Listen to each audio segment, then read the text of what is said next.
que ha sido Dembélé tiene mucho más talento. Un placer. Dembélé vamos a ver dónde acaba, que todavía sigue siendo jugador del Barça, aunque le quede poco. Yo lo quiero, es que a mí los jugadores con talento, que por su mala cabeza no lo demuestran, son los que más me encabronan, para utilizar la palabra concreta. Y entonces este tío, yo considero que tiene todas las cualidades, pero le falta la cabeza. La de pensar. Vamos a ver. Porque descartáis. Es importante esa también.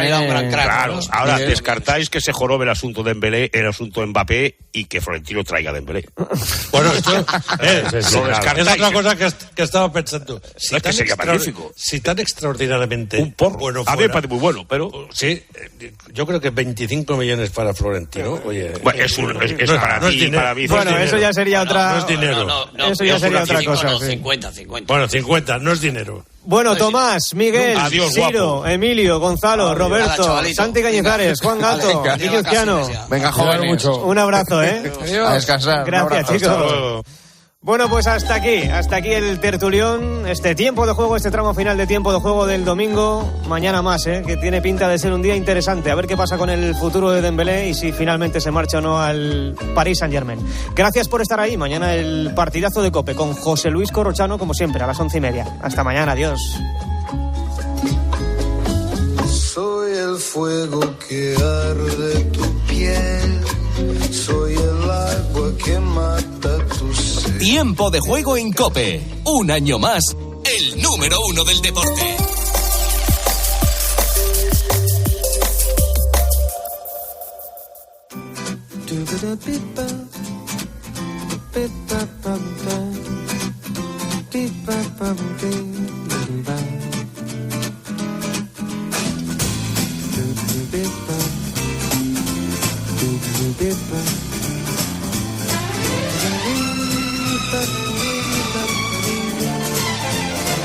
Hola, muy buenas noches y bienvenidos. Venga, que acabamos con el mes de julio y estaremos celebrando estos días del mes de agosto, primeros días del mes de agosto, hasta el próximo 6 de agosto, ya el día 7, volveremos a estar juntos. Esta semana y este programa que pretende básicamente entretenerte, acompañarte en las horas de la madrugada de este verano caluroso.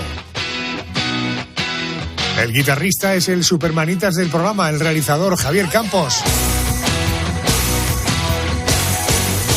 Y como siempre, arrancaremos ahora en verano, querida Mónica, con un enigma, ¿verdad? Con un enigma que nos trae la editorial Almuzara. En este caso, en un ratito vamos a hablar con los autores del libro Muertos Vivientes y el enigma de la espada de San Pablo. Ya os adelanto que no os vais a poder quedar dormidos. Querida Yolanda, especial después del boletín de las 2, 1 en Canarias. ¿De qué va la cosa hoy? Pues, Adolfo, la cosa va de teorías conspiranoicas. A partir de las 2 nos vamos a hacer una pregunta. ¿Es verdad que hay manos negras que mueven el mundo a su antojo? Vamos a hablar, por ejemplo, de la teoría sobre el coronavirus que ha dado la vuelta al mundo y que dice que el virus se creó en un laboratorio. Así que tenemos un virus sin protocolo de tratamiento ni vacuna. Señor Emov, su mujer ha muerto. ¿Qué le ha pasado? ¿Sería posible que utilizaran como arma la gripe aviar? ¿A eso nos enfrentamos? No hace falta utilizarla como arma. Ya lo hacen las aves. ¡Vete! Se va a saber la verdad. No se le puede ocultar al mundo. Freír las muestras, destruirlo todo. Repasaremos diferentes teorías conspiranoicas. Después del boletín de las 3:02 en Canarias, el Tati de Question del programa, el hombre que está permanentemente preguntándose el porqué de las cosas. Soy un preguntón. Buenas noches. Buenas noches, Pedro Adolfo González. Hoy, aparte de preguntarnos cosas del porqué, también vamos a intentar averiguar una cosa. ¿Hay animales que pueden olfatear bajo el agua? ¿Es posible? Hoy lo averiguaremos. Vamos a también hacernos una pregunta. ¿Por qué los búhos ven de noche? Vamos a saber qué pasaría si se produjera un tsunami en el Mediterráneo. Qué bueno, siempre con buenas noticias, hombre, Pedro González. Grandes parejas de amor de Hollywood, reivindicar la copla y la canción española. Eso es lo que hacemos. Andrés García, muy buenas noches. ¿Qué tal, Arjona? Muy buenas noches. Contaremos la historia de 2 estrellas de cine que tuvieron que unirse a escondidas para evitar las represalias de la industria en la que trabajaban. El escritor, periodista y crítico Juan Tejero nos contará esto y otras cosas sobre la historia de amor entre Orson Welles y Rita Hayworth. Además, recibiremos a un clásico, al periodista y escritor José Aguilar, que esta noche nos va a hablar de Concha Piquer. Arrancamos, aquí en la noche de Arjona.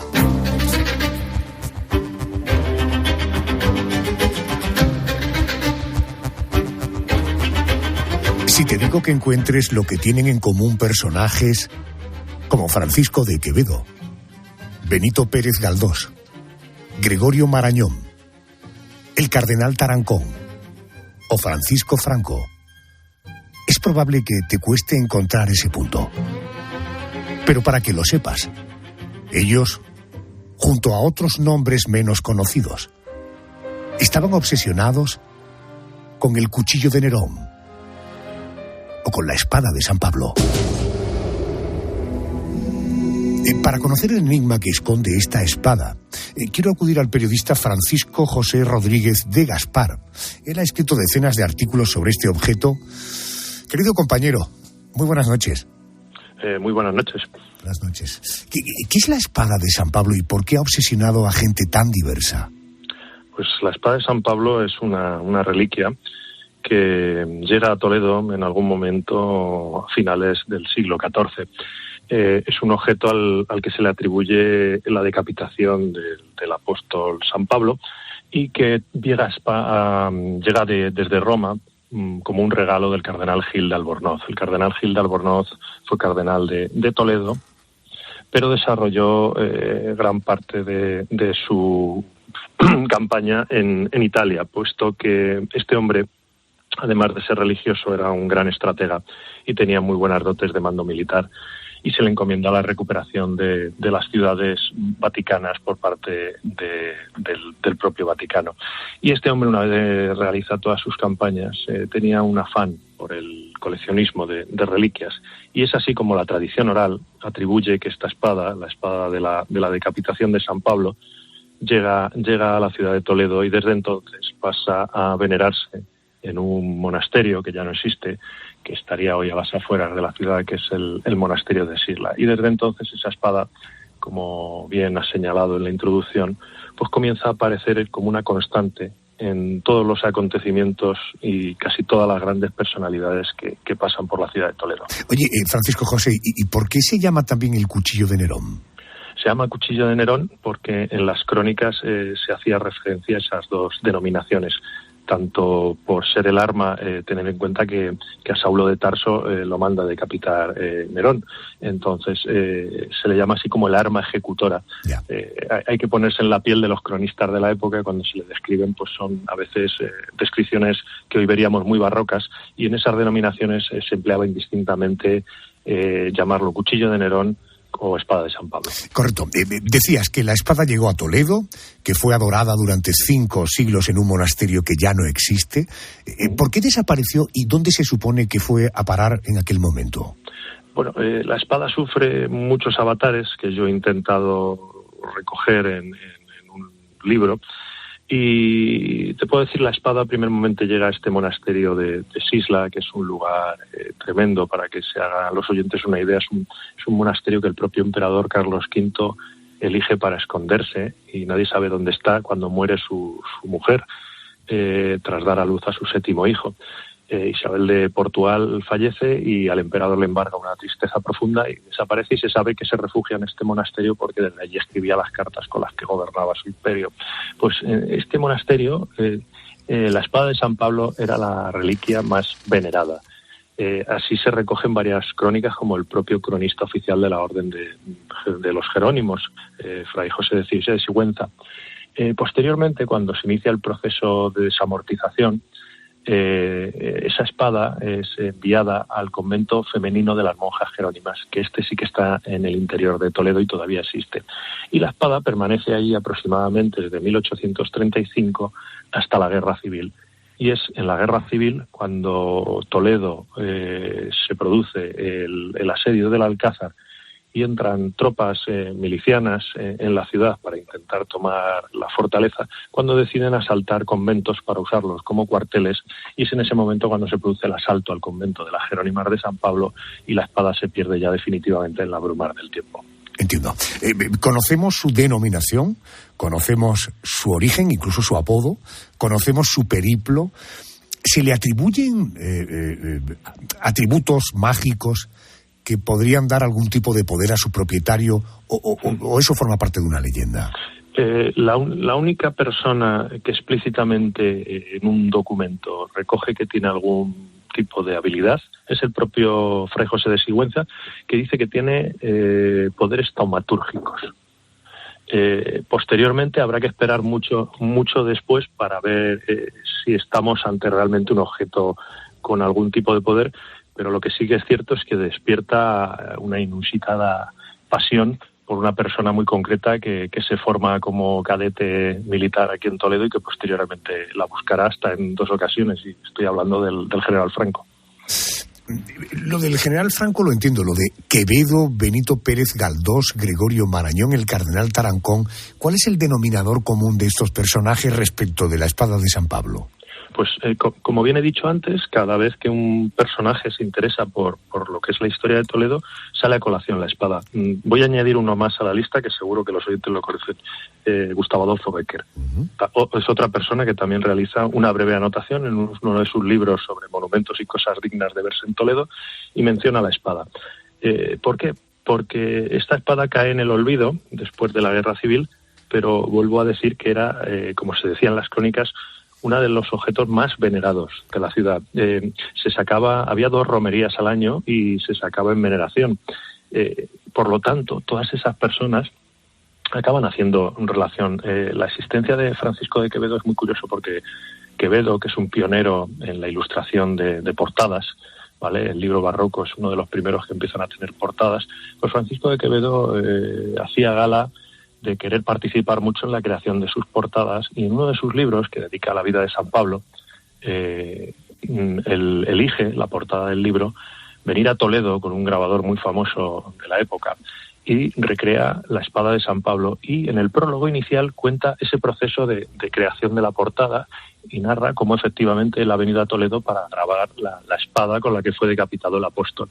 Y lo que más sorprende es que evidentemente es una copia perfecta de lo que es la espada, puesto que han quedado varios documentos, entre ellos el dibujo de Quevedo y posteriormente un pergamino del siglo XVIII en el que la espada es representada, aparte de las descripciones escritas que había.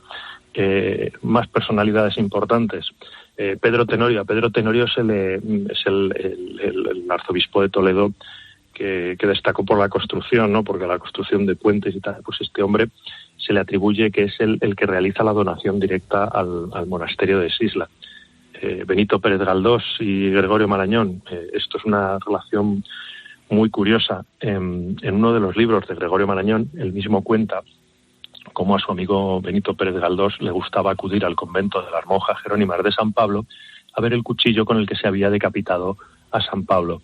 Y el bueno de Galdós, el irreverente Benito Pérez Galdós, jugaba a intentar sacar punta a su lapicero mientras las monjas no le veían, algo que le divertía profundamente. Y Gregorio Marañón lo recoge y vuelve a decir que es una de las reliquias más veneradas de la ciudad de Toledo. Y por último podríamos tener al cardenal Tarancón, que es una persona que sale a la luz porque en un momento dado, más adelante en el tiempo, a través de una de las 2 búsquedas, antes he comentado que Franco llega a buscar la espada 2 veces, hay una en 1950 y otra en 1967, pues en esa segunda búsqueda yo he llegado a encontrar un recorte en prensa a la que el cardenal Tarancón se le regala una réplica, una supuesta réplica de la espada de San Pablo, mientras que meses antes se había regalado otra réplica al propio general Franco. Vaya historión. ¿Hay alguna hipótesis de dónde podría estar en la actualidad la espada? Pues yo he buscado incansablemente y sin duda la espada original es difícil saber si en algún momento cayó al pozo, como aseguran las crónicas, que fue arrojada por el demandadero cuando entraron esos militares en el convento, o dónde está la espada. Lo que sí que es cierto es que en el Museo del Ejército de Toledo se puede observar, bueno, no está expuesta porque está en sus fondos, pero en sus fondos conservan una especie de réplica. Es una espada como más tosca, ¿no?, aún de lo que sería esta pieza, que de por sí ya lo era. Hay que decir a los oyentes que para nada este arma estuvo implicada en la decapitación de San Pablo, porque cronológicamente no corresponden. El arma en cuestión, la reliquia, es un bracamarte, es un falchion, es un arma medieval que se utilizaba para romper escudos en primera línea de combate. Por su tipología, en la antigüedad muchos lo confundían con un alfanje o una cimitarra. Por lo tanto no es romana, es mucho posterior. Y se hace una réplica que, como digo, está en el Museo del Ejército aquí en Toledo, que se supone que se hizo porque a Franco, a Tarancón, se les iba a regalar unas réplicas. Tampoco quiero yo adelantar mucho por si hay algún lector que se quiera leer el libro, pero yo, después de investigar e intentar buscar estas réplicas y estas espadas, pues llego a una conclusión. Y yo, si te digo la verdad, no sé muy bien lo que le dieron al general Franco ese día, pero la réplica que se hizo no se la llevó. Si quieres saber más sobre este enigma y saber cómo acaba, puedes leer el libro El enigma de la espada de San Pablo. Lo publica la editorial Almuzara. Lo firma Francisco José Rodríguez de Gaspar. Compañero, gracias por atenderme a estas horas. Un abrazo fuerte, gracias. A ti, muchas gracias. Adolfo Arjona. La noche. COPE. Estar informado.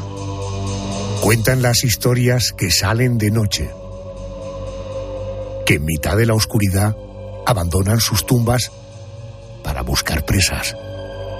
Personas a las que llevar a ese otro lado, a ese lugar en el que ni estás vivo ni estás muerto. Esta noche te quiero hablar de muertos vivientes. Déjame que te voy a presentar a José Manuel García Bautista. Es investigador experto en asuntos paranormales, autor de Muertos Vivientes, uno de los libros que componen la colección Enigma y que iremos desgranando a lo largo de la temporada. Es la editorial Almuzara. Querido José Manuel, muy buenas noches y bienvenido a la cadena COPE. ¿Qué tal, Adolfo? Muy buenas noches. José Manuel, sea realidad o sea leyenda, eso lo aclararemos ahora. Vamos a empezar por el principio. ¿Cuándo y dónde habría que situar el origen del fenómeno zombie, por llamarlo de alguna manera? ¿En qué culturas, en qué época comenzó a hablarse de muertos vivientes? Bueno, pues inicialmente nos tenemos que ir a toda la zona de Benín, a toda la zona de África, donde allí había unos determinados cultos y siguen existiendo unos determinados cultos que cuando se produce todo lo que es la parte de la esclavitud o el mercado de esclavos, en este caso, que se realiza con América, pues son llevados precisamente a la zona del Caribe, a la zona de la Española, que luego quedaría dividida entre República Dominicana y Haití. Y ahí pues nos vamos a encontrar que hay un culto, un sincretismo religioso en el cual se fusiona la religión primitiva de esas personas que son esclavizadas y son llevadas a las plantaciones en Haití, en República Dominicana, y el cristianismo, que hace que, o el catolicismo más bien, que hace que se haga un crisol extraño donde, bueno, ellos tienen sus propios santos, tienen sus propias derivaciones de lo que es la divinidad y, por ejemplo, a los santos ellos le dicen sus loas, es decir, serían sus intermediarios, y de alguna forma es una cultura, es una religión que se ha mantenido durante todos estos siglos hasta llegar al día de hoy, en el que por supuesto sigue vigente. José Manuel, la pregunta del millón. En tu opinión, que has entrado en profundidad en este tema, ¿los muertos vivientes existen? Totalmente. No hay que confundir, evidentemente, con la ciencia ficción que nos vende muchas veces la televisión, ¿verdad? Series como Walking Dead o películas tan históricas como, por ejemplo, La Noche de los Muertos Vivientes de George Romero, sino que simplemente se trata de una falsa muerte, de una resucitación. Para muchos es incluso un castigo que se somete a una persona porque ha sido o ha tenido un comportamiento incorrecto, incluso por celos. Hay de todo. Yo, en el tiempo que he tenido de investigar todo esto, bueno, pues también me he encontrado hasta zombificaciones pasionales, por llamarla de alguna forma. Entonces sí es cierto que es un fenómeno real, no como nos lo venden en el cine, pero sí es verdad que se anula la voluntad del individuo y a partir de ahí, en un complejo rito y también con una sustancia compleja, pues se logra que la persona entre en una especie de muerte aparente, que ni siquiera un médico podría certificar, evidentemente con los medios que tienen en medio de Haití, que te puedo garantizar que son escasos y que en muchas ocasiones pues casi es un milagro que puedan certificar una muerte así como así, y a partir de ahí sí es cierto que tras una ceremonia pues se logra la resucitación, aunque tiene su truco, la resucitación del presunto finado, y a partir de ahí, bueno, pues pasa a ser esclavizado. La religión vudú, he leído en algún sitio, que contempla como castigo convertir a las personas en muertos vivientes, por simplificar, en zombies. ¿Cómo es ese ritual de zombificación? Es decir, ¿se sigue practicando hoy en el siglo XXI? Totalmente.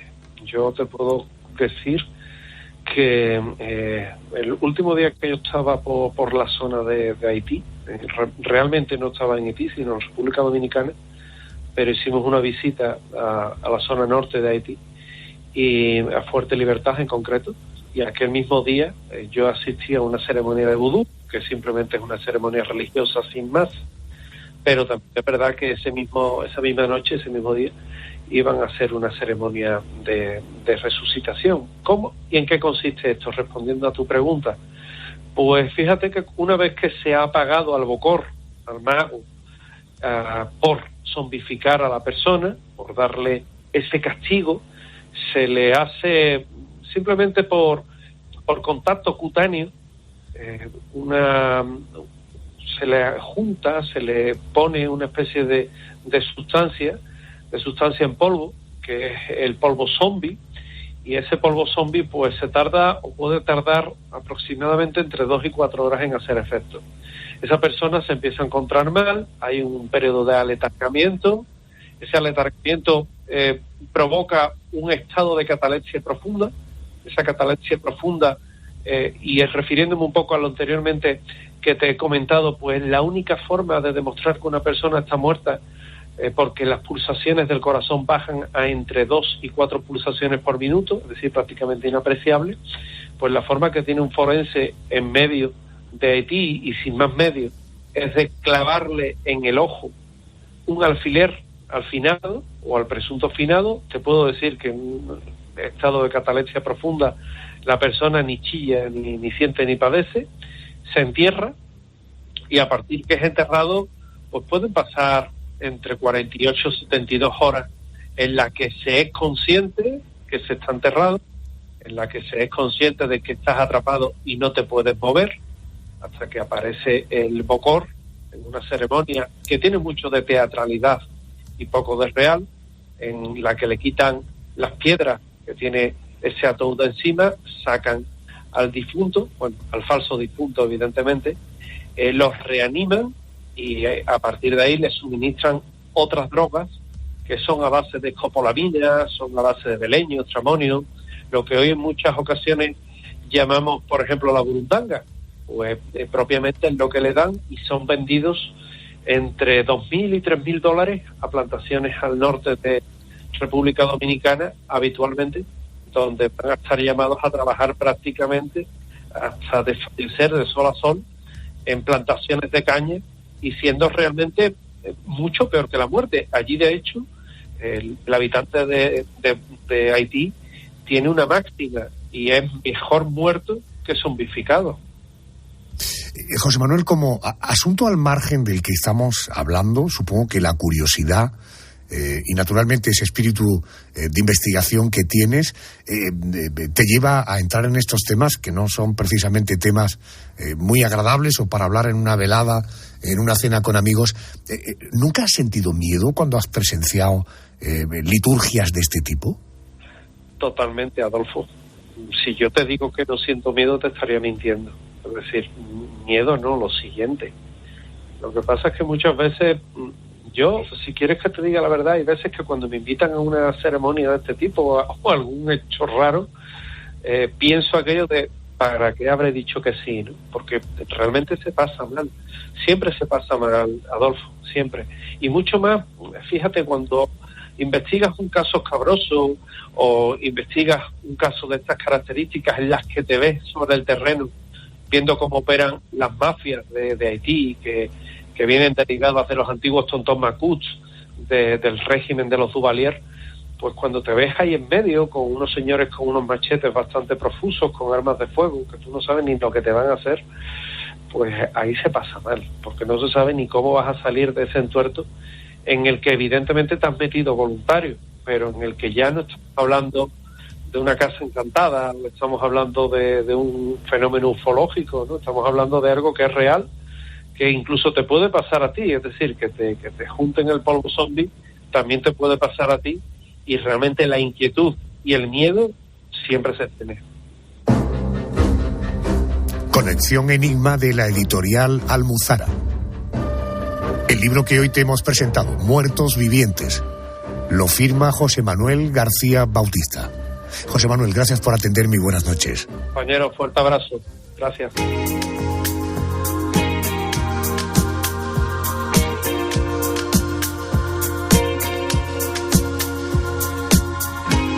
Hay veces que uno tiene la sensación que se confabulan las estrellas, el destino, ideas que aparentemente son una absoluta locura, pero que algunos se empeñan en conectarlo con la razón y con la coherencia. Esta noche hablamos de ideas conspiranoicas. Vamos al boletín de noticias de las 2, 1 en Canarias, y luego entramos en nuestro especial. Venga, que seguimos.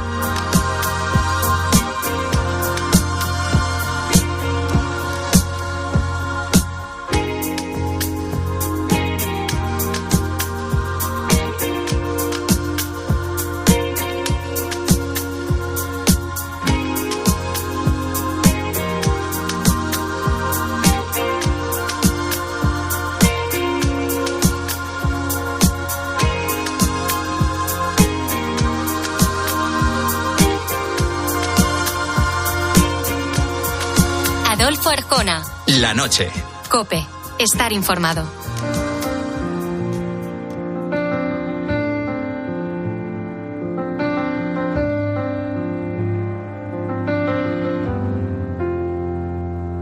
Nos faltó una noche de franela, de pijama feo y calcetín por fuera, de sofá con ducha fría y traicionera, con masaje crema, una copita y velas. Nos faltó una mentira entera, una falsa espera y una tarde fea. Nos faltó desdibujar tu nombre y nuestro corazón de toda la escalera. Nos faltó una sábana de Ikea, un viaje de cartón, un despertar de seda, un día remolón y una caricia vieja, un vámonos para allá y un sea donde sea. Nos faltó una noche sin dormir y un baile de salón en una calle estrecha. Nos faltó descaminar Madrid, desencallar el fin y reservar la fecha. Y sobraron los 4 disparos que con tanto descaro nos dio el corazón. Y sobraron los 20 puñales, y es que a veces la vida no atiende a razón. Y entre sobras y sobras me faltas, y me faltan las obras que tenía tu amor. Y sobraron las 500 veces que dijimos que no.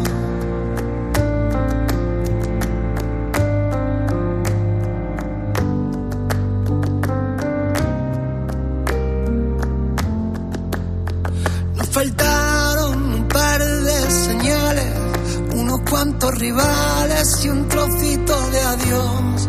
Nos faltó despertar con abrazos, nos faltó una deriva por 2.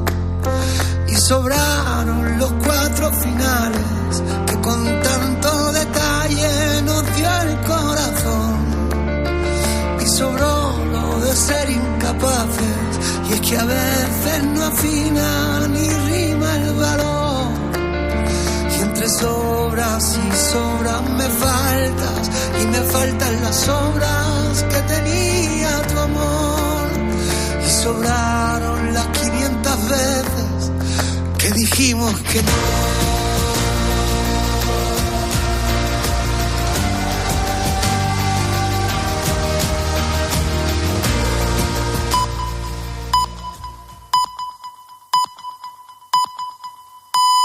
Son las